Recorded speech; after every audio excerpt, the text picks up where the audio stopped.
अल्प आयु में ही ज्ञान और योग की शिक्षाओं को धारण कर अपने जीवन को विशेष रूप से इस ईश्वरीय सेवाओं में समर्पित कर बेहद प्यारे बाबा के घर मधुबन में अपने जीवन को सेवाओं में दे रहे हैं। आप आदरणीय दादी जी के राइट हैंड हैं और उनके साथ सेवाओं में विशेष रूप से सहयोग देकर सुचारू रूप से कार्य कर रहे हैं। न केवल इतना ही, आप सभी ने माउंट आबू में ग्लोबल हॉस्पिटल देखा है।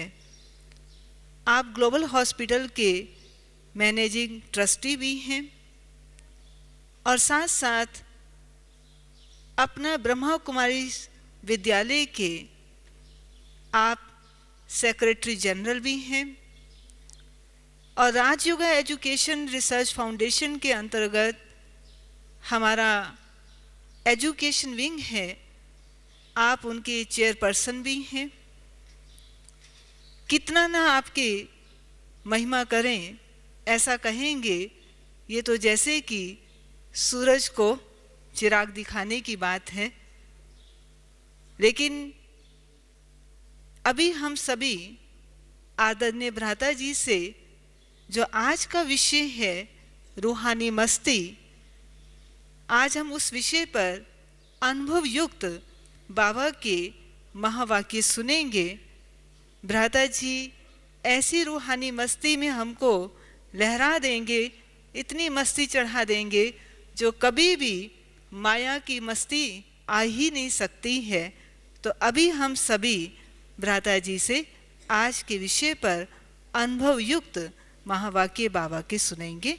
ओम शांति। Thank you.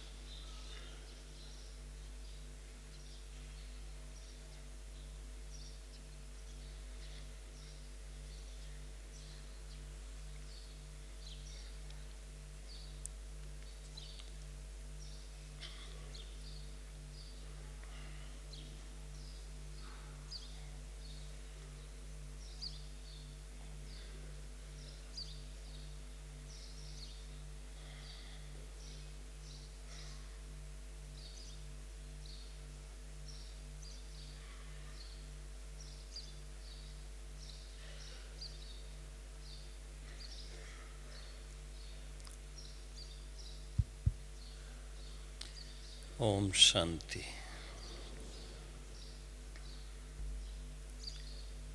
सबसे पहले तो आप सब भाई बहनों का हार्दिक स्वागत है जो आप विशेष अव्यक्त बाप दादा से मिलने के लिए आए। और मैं समझता हूँ जब से आप चले होंगे अपने अपने स्थान से, उसके पहले से ही जब से प्रोग्राम बना होगा इसी मस्ती में होंगे कि कहाँ जा रहे हैं, किस लिए जा रहे हैं। सबसे बड़ी मस्ती तो वही है जिसने इस समय को पहचान लिया कि वर्तमान समय कौन सा है और इस समय हम सबका पार्ट क्या है।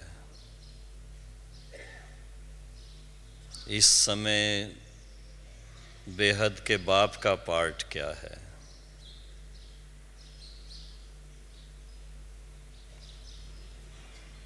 इस जानकारी के आधार से, इस स्मृति के आधार से ही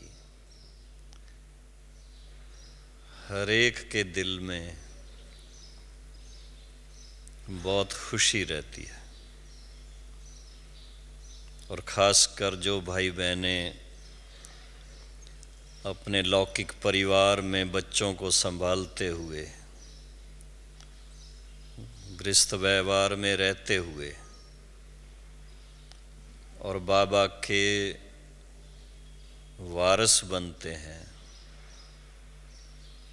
स्टूडेंट बनते हैं और आज्ञाकारी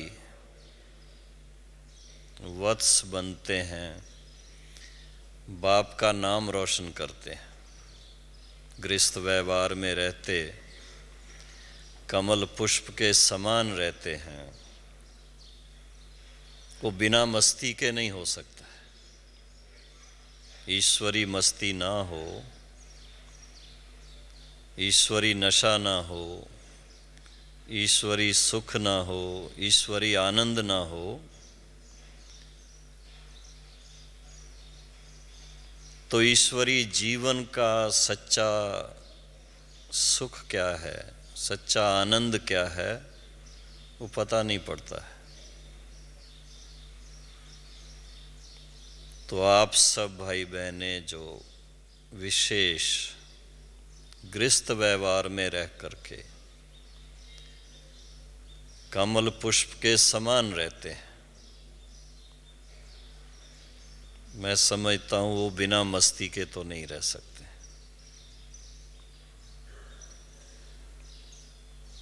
और आप सबको देख करके दूसरे लोग बल्कि आश्चर्यवत होते हैं कि इनको क्या हुआ है, अच्छे भले थे, ऐसा वो बोलते हैं। ये नहीं समझते कि अभी अच्छे भले बने हैं।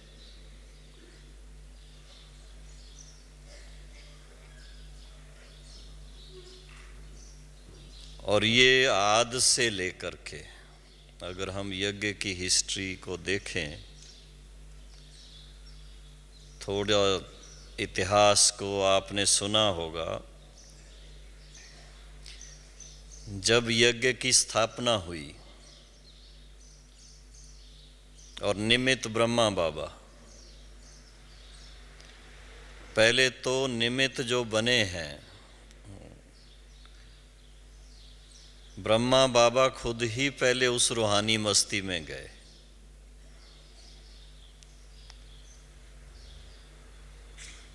अगर वो मस्ती ना होती तो बाबा अपने बिजनेस पार्टनर को तार कैसे भेजते कि अलफ को अल्लाह मिला, बे को बादशाही। जो उनके पार्टनर, उसको बे कहा है कि ये बिजनेस वाली जो बादशाही वो तुम्हारी है, वो आप संभालो, मुझे तो अल्लाह मिला है। अलमस्त हो गए।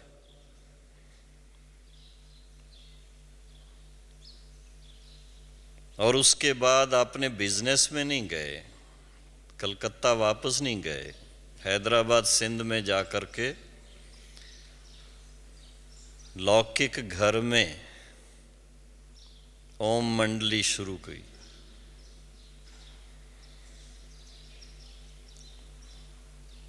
वो था रूहानी नशा, वो थी रूहानी मस्ती, क्योंकि रूहानी बाप ने स्वयं ब्रह्मा बाप को चुना था अपने कार्य के लिए।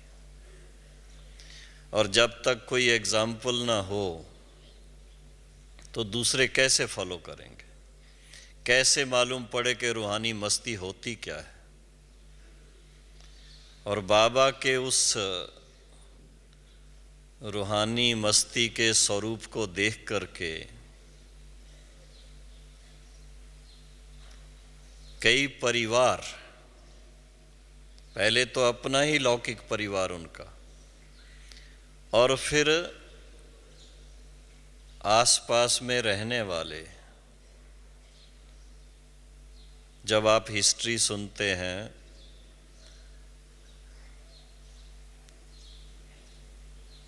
इतने परिवार एक के बाद एक सब इकट्ठे होते गए।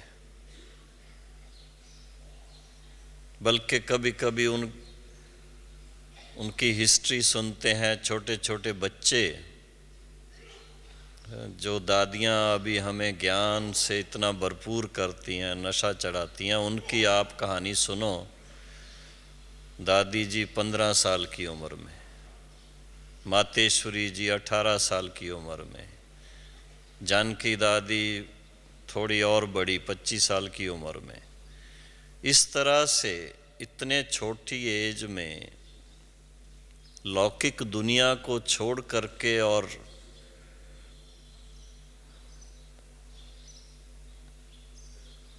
ईश्वरी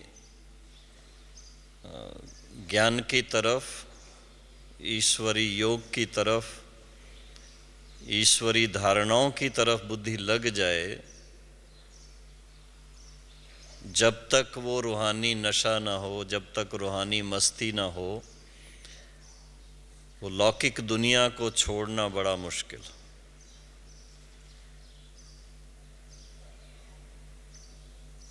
तो आदि ही यज्ञ की इस तरह से हुई है। और जो उस मस्ती में गए उन्होंने पीछे मुड़ के नहीं देखा।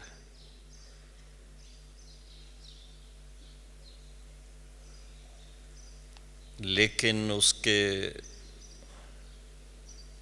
पीछे कहें उसके लिए जो राज है, उसको जब तक हम नहीं समझ पाते तो रूहानी मस्ती चढ़ती नहीं।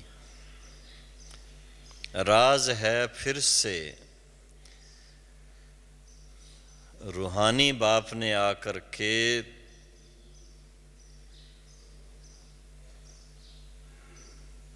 अपने वास्तविक स्वरूप का परिचय दिया। हम आत्माओं को अपने वास्तविक स्वरूप का परिचय दिया, और परिचय ही नहीं, वो दृष्टि दी। वो दृष्टि जिसने पाई वो नशे में चला गया। हम लोगों ने खुद भी अनुभव किया है। बाबा से हम पहली बार जब मिले थे, उस मुलाकात में वो अनुभव किया, और वो निमित्त बन गया अनुभव हमारा, जो पूरा ही जीवन का परिवर्तन हो गया।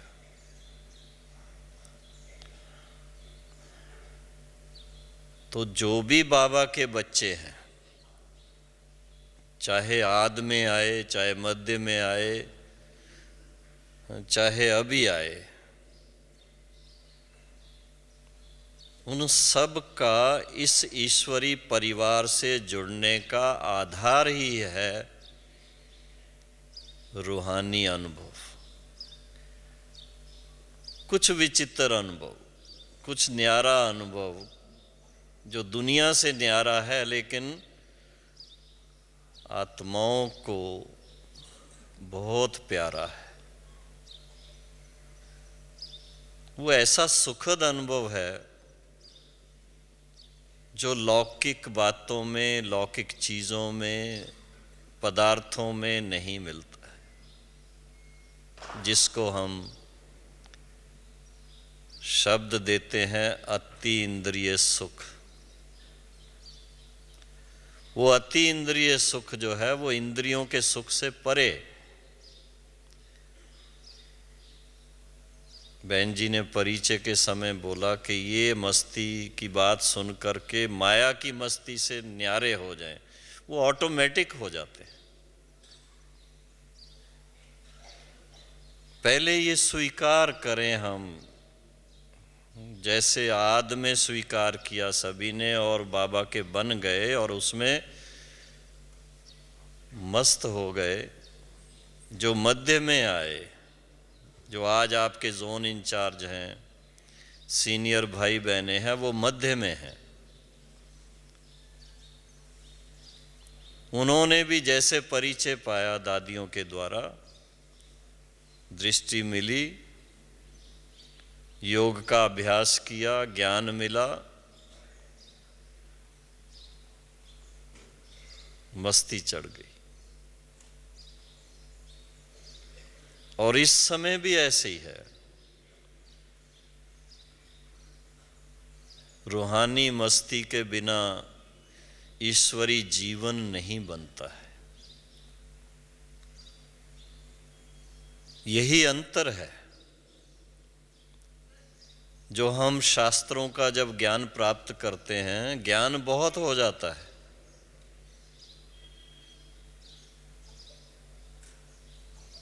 भंडार है उसका भी, लेकिन मस्ती नहीं चढ़ती है। ये तो भक्ति में भी कहते हैं कि बहुत ज्यादा नहीं चाहिए, 2.5 अक्षर ही चाहिए। जिसको भगवान से प्रीत हुई, जिसका मन बाबा के साथ जुड़ गया,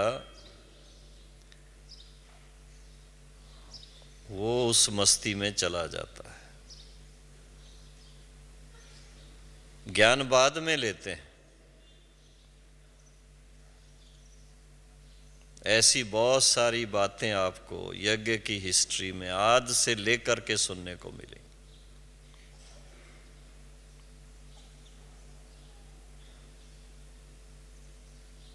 यहाँ पर अभी भी आप सब भाई बहनें आए हैं ना, आप में भी कई ऐसे मस्त होंगे, चप्पल कहाँ उतारी पता नहीं रहेगा।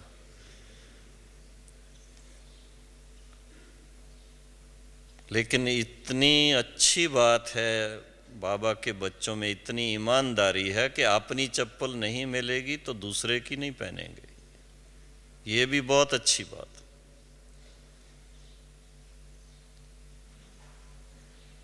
लेकिन मस्ती की बात है कि रूहानी मस्ती, आज सारा दिन कौन सी मस्ती रहेगी सबको, कि शाम को बाबा से मिलन मनाएंगे, बाबा के दृष्टि के पात्र बनना। ये बहुत बड़ी बात है, आप सोचिए थोड़ा, बहुत नशे की बात है। 600 करोड़ आत्माओं में से चुन करके आप भाई बहनों को बाबा ने अपने सन्मुख बुलाया है। ये कम नशे की बात है। बाबा के दिनों की बातें हैं। बाबा कहते थे इस एक बात का ही अगर निश्चय हो जाए कि किसके सन्मुख बैठे हैं, तो बाबा शब्द कहते थे खगियां मारने लग जाएं, बहुत ऐसा खुशी में, वारे में। तो सबसे पहले नशे के लिए चाहिए कि ये पहचान, जिगरी पहचान चाहिए, हम किसके सन्मुख मिलन मनाने के लिए आए हैं। कितने सौभाग्यशाली हैं। दुनिया में किसी को ऐसा सौभाग्य प्राप्त नहीं होता है। टाइटल बहुत मिल जाएंगे, डिग्रियां बहुत मिल जाएंगी, यात्राएं भी खूब कर लेंगे। कई बार आप में से भी कोई कहेंगे हमने 4 धाम की यात्रा की हुई है, अमरनाथ भी होकर के आए हैं, तो और भी कई स्थानों पर उसका भी नशा होता है। लेकिन ये जो कल्प में एक ही बार जब चांस मिलता है, बाबा सतयुग में नहीं आते हैं, त्रेता में नहीं आते हैं, द्वापर में नहीं आते हैं, कलयुग में भी नहीं आते हैं। ये पुरुषोत्तम संगम युग, इसी को सौभाग्य है। इस टाइम पर जिसने बाबा को पहचान लिया और बाबा के बन गए, ऐसे वारस बच्चों को जो नशा चढ़ता है वो किसी को नहीं चढ़े। ये है रूहानी मस्ती।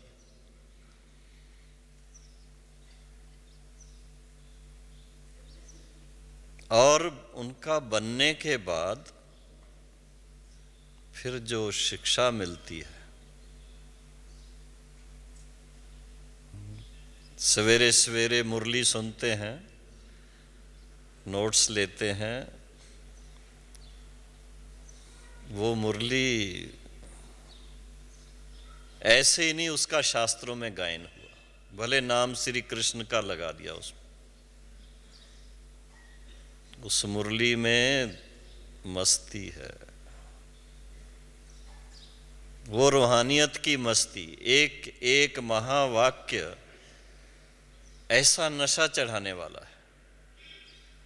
और हर रोज अगर कोई नशे की कोई एक चीज एक बार लेता है, उसको अच्छा लगता है, फिर दिल होती दूसरी भी लो, तीसरी भी लो,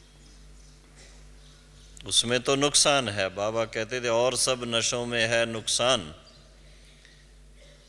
कौन से नशे में नुकसान नहीं है? नर से श्री नारायण बनने का जो नशा है, तो नर से श्री नारायण बनने के लिए ईश्वरी ज्ञान की शिक्षा है। नर से नारायण बनने का और कोई रास्ता नहीं है, लेकिन ये स्वयं भगवान सबसे श्रेष्ठ ज्ञान दे करके श्रेष्ठ पद की प्राप्ति कराते। ये निश्चय चाहिए। मुरली सुनना एक नाम मात्र रूटीन नहीं चाहिए। उस नशे से जब हम सुनते हैं कि ये मुरली, जिसमें कम से कम एक मुरली में कितनी पॉइंट्स होती हैं, 20-25 पॉइंट होती, और एक एक बात, हाँ, सागर की लहरें हैं, क्या से क्या बना देती हैं। किसी को कोई बात जचती है, किसी को कोई ऐसी दिल को लग जाती है, उसके बाद जीवन ही सारा चेंज हो जाता है।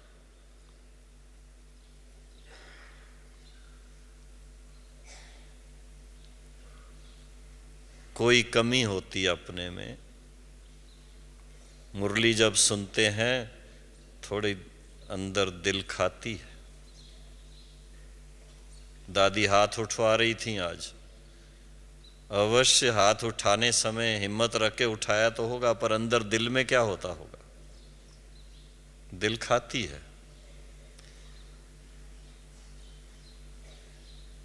तो नशा चढ़ाने के लिए, एकदम रूहानी मस्ती में आने के लिए, वो जो थोड़ी सी भी कमी रही हुई हो उसको अगर समाप्त कर दिया जाए,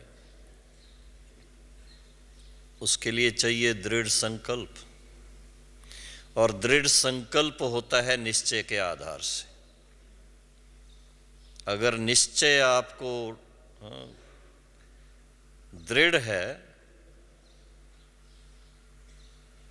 उस निश्चय से आप कोई भी कमी को दूर कर सकते। नशा चढ़ाना है तो कमी को मिटाना है, कमी को मिटाए बिना नशा नहीं चढ़ता। जब लाइट हो तब उड़ सकें, लाइट के पंख चाहिए, और लाइट के पंख आते ही हैं जब ऐसी स्थिति अपनी अंदर से दृढ़ हो जाए। और उसके लिए जो पहली बात है निश्चय की, कि कौन हमें आकर के आज मिलने वाले हैं, कौन हमें ये शिक्षा दे रहे हैं। ये बहुत बड़ी बात है बहुत सूक्ष्म।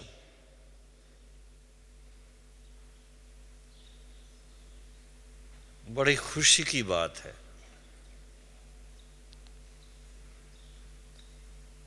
और दूसरी बात है, सभी अनुभव करते हैं, जब से ज्ञान लेते हैं एक संकल्प करते हैं, बस मन वाणी कर्म से हम जो कमजोरी है, पांचों ही विकारों को त्याग देंगे। उसके बाद लाइट हो जाते, हल्के हो जाते हैं। एक भी अगर होगा वो पत्थर की तरह बोझ बनता है, और बोझ तैरने नहीं देता है, ऊपर उड़ने नहीं देता है, नीचे ले जाता है। तो ये हिम्मत आती है। बाबा के पास आना अर्थात शक्तिशाली बनना, बाबा से सन्मुख मिलन मनाना अर्थात सर्वशक्तिवान से वो शक्ति की किरणें लेना, और बाप समान बनने का एक दृढ़ संकल्प करना। विशेष ये अनुभव खास जब बाबा से मिलन मनाते हैं, उसके लिए उत्सुक होकर के आते हैं, तब ये इस संगठन में होता है। संगठन में एक नहीं है, मैं अकेला नहीं हूं, अकेली नहीं हूं, इतने भाई बहनें साथ चल रहे, तो हिम्मत आ जाती है। इसका भी नशा है, बहुत नशा है अलौकिक परिवार का नशा। सारे संसार में सबसे श्रेष्ठ परिवार, सारे विश्व के अंदर किधर भी चले जाओ बाबा का झंडा देखने को मिलेगा और खुशी होती है। फट से ख्याल में आता है, ओ यहां पर हमारे बाबा के बच्चे हैं, हमारे भाई बहने हैं। भारत में किसी कोने में चले जाओ, शिव बाबा का झंडा लहराता दिखेगा। कितनी नशे की बात है। इतना बड़ा परिवार ही किसका नहीं है। मैं तो कई बार सोचता रहता हूं ऐसी बातें, और इतना नशा चढ़ता है कि हमारे इस ईश्वरी परिवार में कोई कमी नहीं है, किसी भी प्रकार की कमी। कुछ दिन पहले एक समर्पण समारोह था और बहनें जो समर्पित हुईं बहुत खुशी में थीं, बहुत रास भी की उन्होंने सब। उस समय किसी ने उनको याद दिलाया, आपको मालूम है आप समर्पित हुए हो, आपको क्या प्राप्ति है। आज बाबा के 6000 से ज्यादा सेंटर हैं। लौकिक में किसी ससुराल में जाए तो कितने घर ज्यादा से ज्यादा होंगे करके, एक शहर में होगा, एक गांव में होगा, विदेश में रहते होंगे तो कहीं एक वहां पर भी होगा, इससे ज्यादा तो नहीं होगा ना। और जो बाबा की सेवा में समर्पित हुई बहन, उसके ससुराल में कितने हो गए घर। जिस घर पे झंडा है वो उसका है। 6000 सेंटर्स हैं तो 6000 घरों की मालिक बन गई।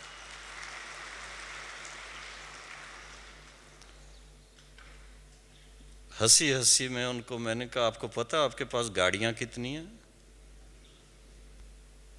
जितने भाई बहनों के पास गाड़ियां हैं वो सब आपकी।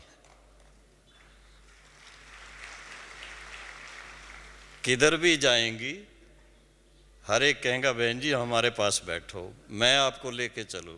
हाँ बहन जी सामने बैठी हैं तो मुझे ये उनकी वो सेवा याद आ गई भोपाल की। तो ऐसी ऐसी बातें अगर हम सोचने लगें, लौकिक रीत से भी स्थूल रूप से भी, बाबा के बच्चे बनना अर्थात इस दुनिया में सबसे, वो शुरू की ओम मंडली की बात सुना रहा हूं आपको, बाबा ने खास पेपर में डलवाया था कि दुनिया में सबसे धनवान कौन है, और दूसरे दिन उसका उत्तर खुद डलवाया था पेपर में, ओम मंडली सबसे धनवान है। उस समय लोगों के समझ में नहीं आया होगा, पर आज समझ में आता है।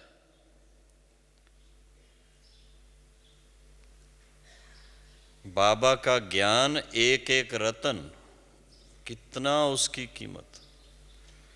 और स्थूल रूप से भी देख लो आप तो कोई कमी नहीं है। यहाँ आने के बाद किसी को कोई दिक्कत हुई है? किसी को हुई हो तो बता दीजिए। और होगी नहीं, क्योंकि कहाँ आए हैं आप? अपने ही घर में आए हैं ना। चाहे कितने भी भाई बहने हों, इस ग्रुप में तो वैसे भी थोड़े हैं, लेकिन लास्ट ग्रुप में ज्यादा होते हैं। मार्च में यहां रहने की व्यवस्था 10,000 किया और आ गए थे 25,000। फिर भी किसी ने नहीं कहा कि मुझे कोई दिक्कत हुई। कारण अपने घर में आए।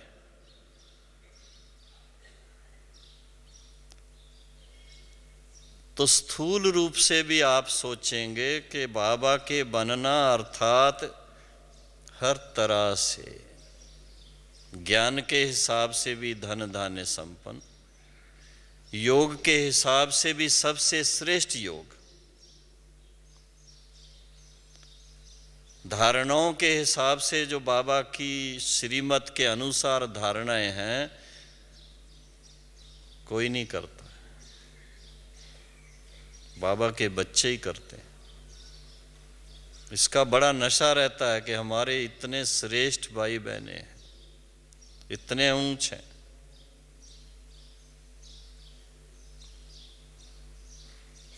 चरित्रवान,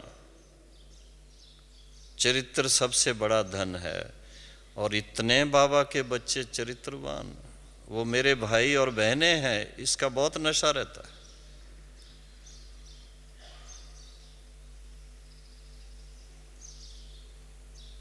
और सभी मिलकर के आज इतने बड़े बड़े कार्यक्रम कर रहे हैं, कोई कहां कोई कहां कोई कहां। किस लिए कर रहे हैं? सबको संदेश मिले कि वास्तव में सच्चा सुख किस में है, सच्ची मस्ती किस में है, इसके लिए कर रहे हैं, और कोई कारण नहीं है। कोई पब्लिसिटी करने के लिए नहीं कर रहे हैं। सबको इकट्ठा करके उनको वास्तव में बाबा के परिचय से ऐसी अनुभूति कराते हैं। कारण उनके ऊपर भी तरस पड़ता है। प्रैक्टिकल में आप कहेंगे वहां तो लोगों को लाने के लिए बड़ी मेहनत करनी पड़ती है, लेकिन उसके भावनाओं में जाओ आप, वो मेहनत नहीं है, वास्तव में बहुत बड़ा एहसान उनके ऊपर करते हैं।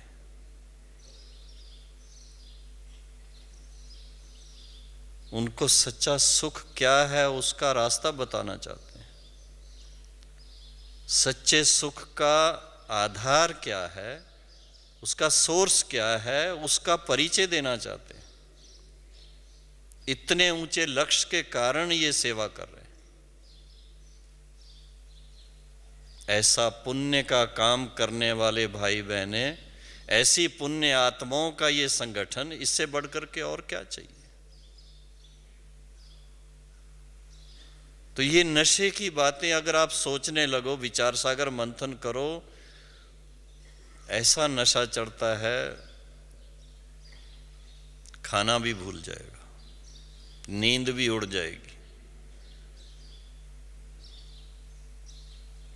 मेहनत करनी पड़ती है थोड़ी शुरू में, लेकिन बाबा हमेशा कहते थे, बच्चे ज्ञान को ठीक रीति समझो और ठीक रीति उसको अप्लाई करो। ठीक रीति नहीं करेंगे तो फिर कहीं एक्सीडेंट भी हो जाएगा।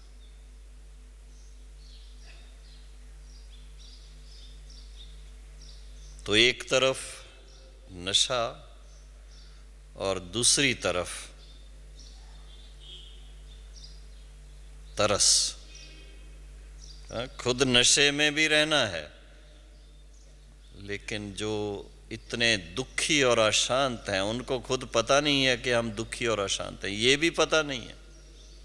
जब कोई बीमार होता है, बेहोश हो जाता है, तो उसको ये पता भी नहीं है कि उसको बीमारी क्या है। ये हाल है आज के संसार का। तो उनके ऊपर तरस पड़े। तरस किसको पड़ेगा? जिसके पास खुद सब कुछ है, उसको तरस पड़ता है। तो ऐसे धन धान्य संपन्न हैं बाबा के बच्चे। एक एक ज्ञान रत्न जो है, जिसको बाबा कहते, बच्चे ये ज्ञान रत्न एक एक जो देता हूं, इसकी लाखों कीमत है। कितने रोज ज्ञान रत्न इकट्ठे कर रहे हैं, और कब से कर रहे हैं। मैं किसी से अभी कोई बात कर रहा था, मैंने कहा बाबा की जो मुरलियां हैं 5-6 साल की, अगर उनको अच्छे बड़े अक्षरों में प्रिंट करवा करके बहुत अच्छी एक एक महीने की मुरलियां बाइंडिंग करके कहीं रखी जाएं, और कोई रिसर्च करे एक एक सब्जेक्ट के ऊपर, उसमें से कितनी बातें मिलेंगी। कभी बाबा सतयुग में क्या क्या होगा उसकी बात कह रहा है, अभी कल परसों की मुरली थी। हाँ, प्रिंस प्रिंसेस पढ़ाई करने कैसे जाएंगे, विमान में जाएंगे, पैदल नहीं जाएंगे, घोड़ी पर नहीं जाएंगे, वहां कार में भी नहीं जाएंगे। तो सोचने की बात है कि वहां विमान बनने की कोई स्थान भी होगा फिर, और ऐसे विमान जो कभी एक्सीडेंट ना हो। और पढ़ने जाएंगे तो फिर पढ़ाई भी होगी, कौन सी पढ़ाई होगी, किस तरह के कॉलेज होंगे। हाँ, उसकी यादगार तो यहाँ है, अजमेर में भी है, राजकोट में भी है, प्रिंसेस कॉलेज बने हुए। तो जरूर सतयुग में भी ऐसे कॉलेज होंगे। बहुत सारी बातें हैं, अगर आप विचार सागर मंथन करो ऐसा नशा चढ़ेगा, बात मत पूछो।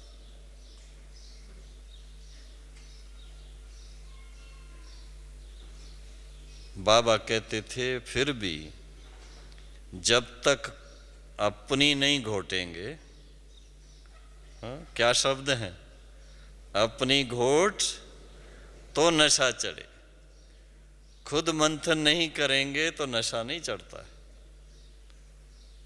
इसलिए मुरली, मैं तो दादी जी को देखता हूं, अभी इस उम्र में दादी जी रोज 3 बार मुरली पढ़ती। कैसे लगता है आपको? आप कितनी बार पढ़ते हैं?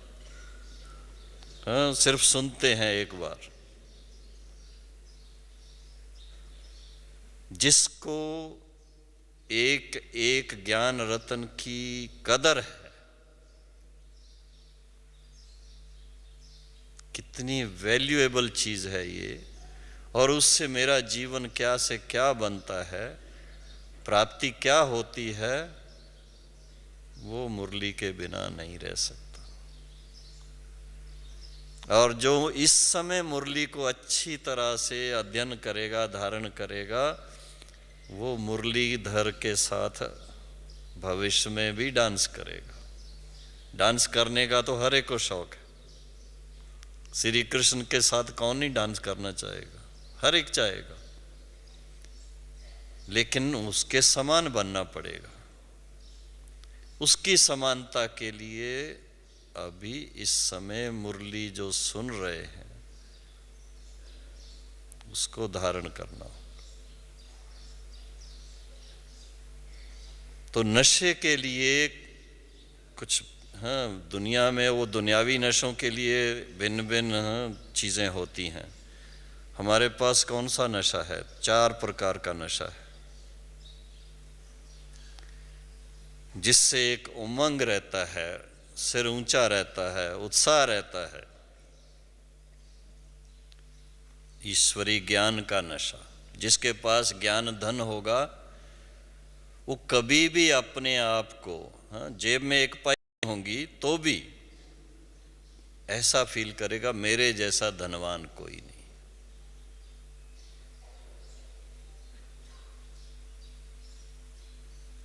जिसका निर्विकारी जीवन होगा, क्योंकि थोड़ा भी अगर कमी रही तो जैसे वो कर्ज की तरह है। थोड़ा इसमें दृढ़ता चाहिए। थोड़ा सा गुस्सा आ जाता है, थोड़ा अपशब्द निकल जाते हैं, ये जो थोड़ा सा भी है ना, वो बहुत नुकसान करता है। आप सोचिए, कहां तो आप एकदम मस्ती में हो और फिर थोड़ी सी कुछ छोटी मोटी भूल हो जाए तो फिर आपकी स्थिति कैसे, हाँ, नीचे आ जाती। फिर उसको ऊपर लाने में कितनी मेहनत लगती है, तो कितना टाइम वेस्ट हुआ उसमें। इसलिए एक अनुभव से बता रहे हैं कि एक बार आप संकल्प ले लीजिए, बस डिसीजन लीजिए कि मुझे अपने नशे को कम नहीं करना, मुझे अपने उस ऊंचाई में रहना है, और उसके लिए अब ये सारी बातों को फुल स्टॉप। ये आप दिल से एक बार करेंगे और रोज चेक कर लेंगे थोड़ा सा, फिर आप देखिए क्या आनंद आता है। नहीं तो अगर नहीं ध्यान देंगे तो क्या होता है, फिर वो आदत मिटती नहीं है। बाबा हम लोगों को चार्ट लिख करके भेजने के लिए, हाँ, साकार बाबा की बात कह रहा हूं, भेजते थे हम। बाबा सावधान करता था। प्रैक्टिकल में भगवान हमारा टीचर है, वो प्रैक्टिकल अनुभव है कि इन बच्चों को मुझे इतना योग्य बनाना है। तो एक तरफ ये नशा चाहिए कि हमें भगवान पढ़ा रहा है, दूसरी तरफ में जवाबदारी भी अपनी समझनी चाहिए। इतना बड़ा टीचर जब पढ़ा रहा है तो उसकी माननी भी होगी ना, नहीं तो नशा कैसे चढ़ेगा आपको।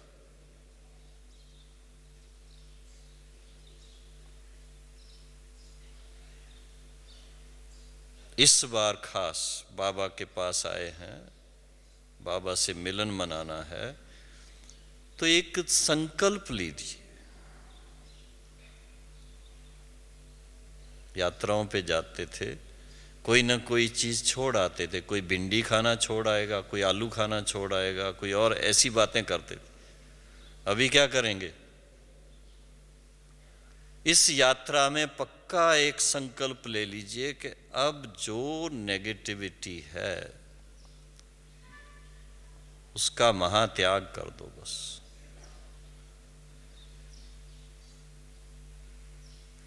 फायदा नहीं है उसका,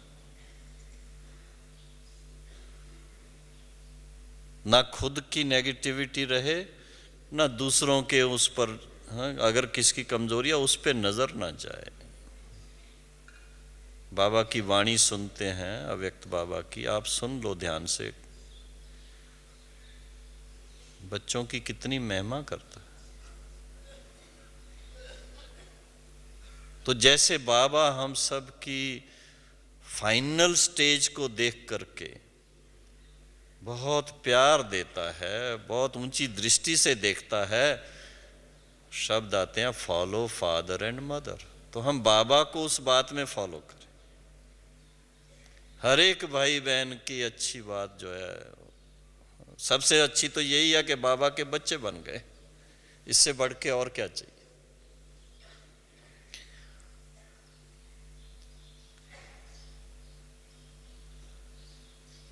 तो ये जरूरी है त्याग करना। इसको महात्याग कहा जाता है 5 विकारों का, लेकिन 5 विकारों का भी सूक्ष्म, अति सूक्ष्म रूप जो है, वहां तक दृढ़ संकल्प से छोड़ देना ही हमारे फायदे की चीज। नहीं तो थोड़ा सा जहर भी क्या करता है। दूध की, हाँ, एक बाल्टी हो और उसमें 1 ड्रॉप जहर का पड़ जाए तो क्या होता है। आपका अति इंद्रिय सुख, इतना आनंद देने वाली स्थिति, थोड़ी सी एक शब्द कहीं उल्टा सुल्टा मुख से निकल गया आपसे, वो सारा ही मजा खराब कर देता है।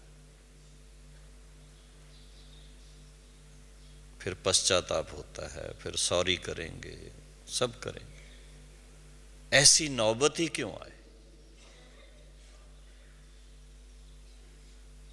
सदा नशे में रहना है अगर, तो इतनी बारीकी से अपनी चेकिंग करना जरूरी है।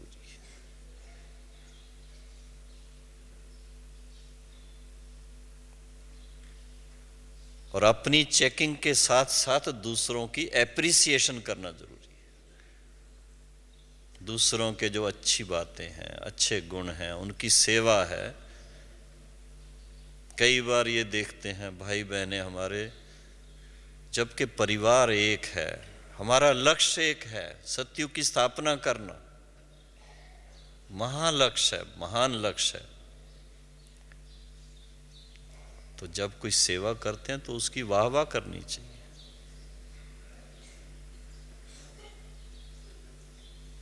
क्रिटिसाइज करने लग जाते, मजा नहीं रहता। फिर एप्रिसिएशन।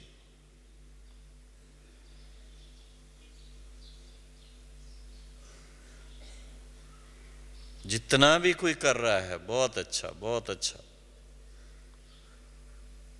और फिर इसके साथ में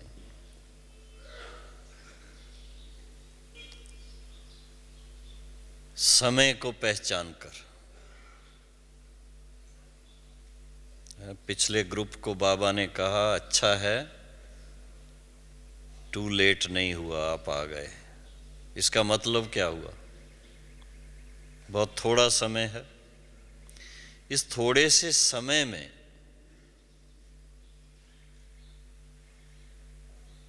अपनी इस अमूल्य जीवन को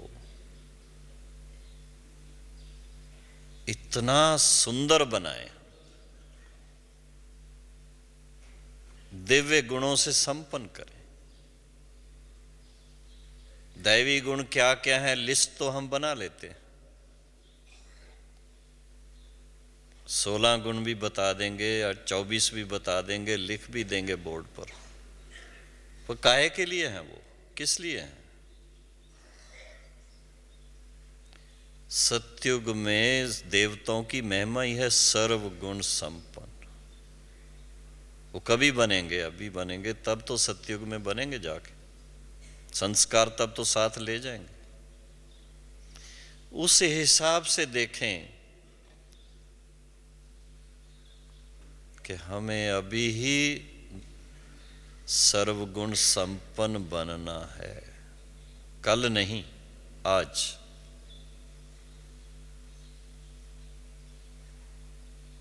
जब ऐसा लक्ष्य रखेंगे तब तो बाबा ने अभी टाइम दिया 6 महीने का, उसमें से कितना कम हुआ? हाँ? कितना कम हुआ है? कुछ कम हो गया या नहीं? अभी भी 6 महीना है। जब आज से ये सोचें कि नहीं 6 महीने तक रुकेंगे, फिर तो वैसे के वैसे ही रह जाएंगे। जो 6 महीने के बाद बनना है वो आज करो, आज से अपने आप को उस स्वरूप में देखो, तो 6 महीने तक पूरा हो जाए। नहीं तो कुछ ना कुछ कमी रह जाती है। मेहनत करो थोड़ा सा, नींद का थोड़ा त्याग करो, थोड़ा सहन भी कर लो, कोई हर्ज नहीं। किसी ने कुछ बोल दिया तो कोई हर्ज नहीं है। पर जो सुख है इसमें, अपनी स्थिति जब श्रेष्ठ बनती है, उसका जो सुख है वो किसी चीज में नहीं है। अति इंद्रिय सुख ही तब महसूस होता है, और उसके लिए सबसे ज्यादा महीन मेहनत जो है वो है जो बाबा रोज रोज याद दिलाता है, स्वयं को आत्मा निश्चय कर मेरे साथ मन लगाओ, बस उसके अनुभव में जाओ। सर्वशक्तिवान के संग का रंग क्या होता है उसका अनुभव करो। उसमें कैसे सब पास्ट का हिसाब चुकतू होता है, कैसे पास्ट भस्म होता है। जब तक पास्ट भस्म नहीं हुआ तो उसका इफेक्ट संकल्पों में और स्वप्नों में आता रहेगा। इसलिए यथार्थ रीति से विशेष ध्यान दे करके मेहनत करनी पड़ती,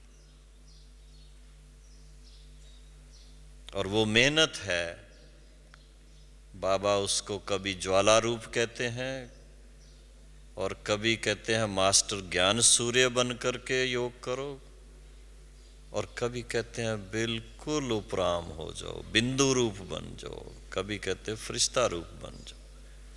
उसकी अनुभूति में जाओ, फील करेंगे, क्या लाइट फीलिंग है उसमें, हल्कापन भी आएगा, आत्मा की चमक भी बढ़ेगी। पुराना हिसाब चुकतू होगा, तो वो मेहनत बड़ी महीन है। लेकिन बाबा कहते थे अगर एक कर सकता है तो दूसरे भी कर सकते हैं। तपस्या में ऐसा लक्ष्य चाहिए, महीनता में भी जाएं और साथ साथ ऐसा सर्वशक्ति स्वरूप बन करके बैठें जो ना केवल अपनापन, सारे विश्व का कल्याण उसमें हो जाए। विश्व कल्याणकारी बाप के बच्चे मास्टर विश्व कल्याणकारी सिद्ध हों तो नशा चढ़े। फिर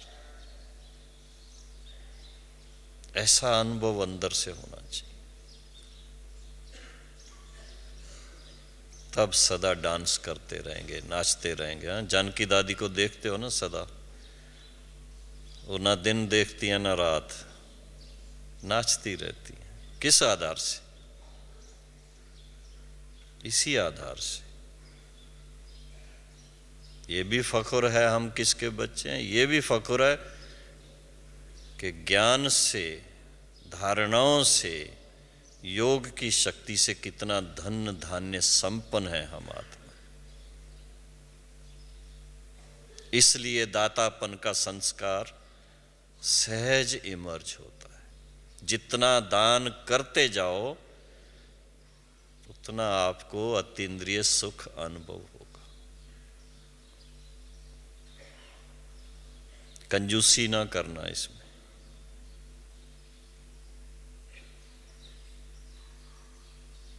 दिल बड़ी रखो।